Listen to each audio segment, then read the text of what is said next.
Libya has a single unified government. It follows last year's ceasefire ending the civil war when forces in Eastern Libya tried to unseat the internationally recognised government.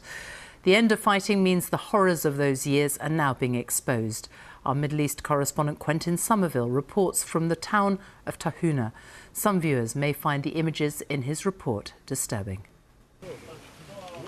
In Tarhuna, they're unburying the dead. Here, Libya's ceasefire is revealing the horror of its civil war.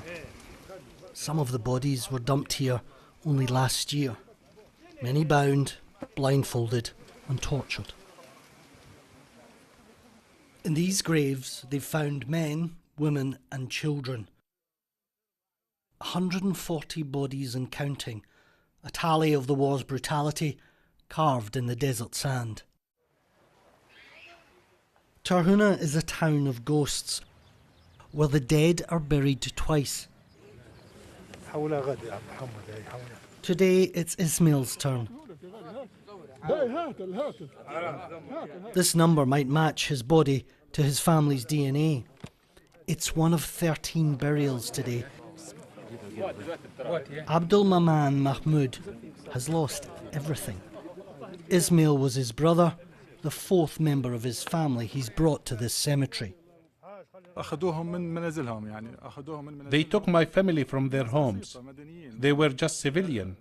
In October 2020, Al-Qani militia came in cars that belonged to the state. They took them away from their homes and killed them.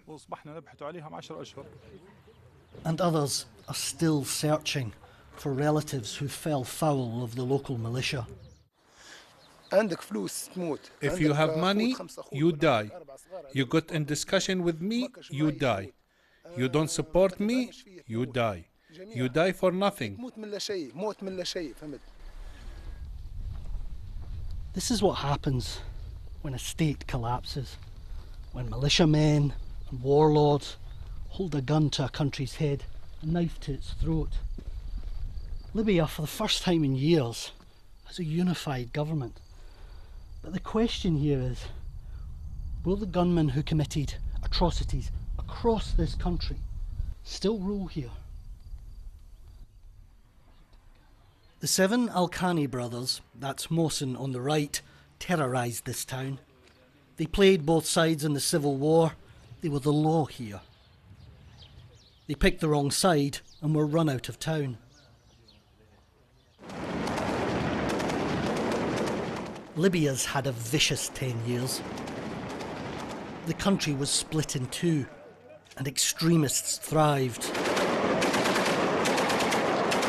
Finally, a ceasefire was called last October.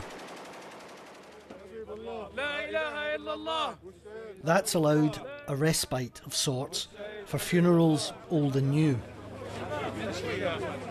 It's at least given Tarhuna time to recover its dead.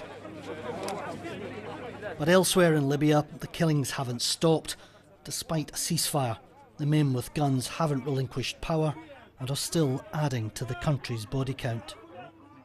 Quentin Sommerville, BBC News, Tarhuna, Libya.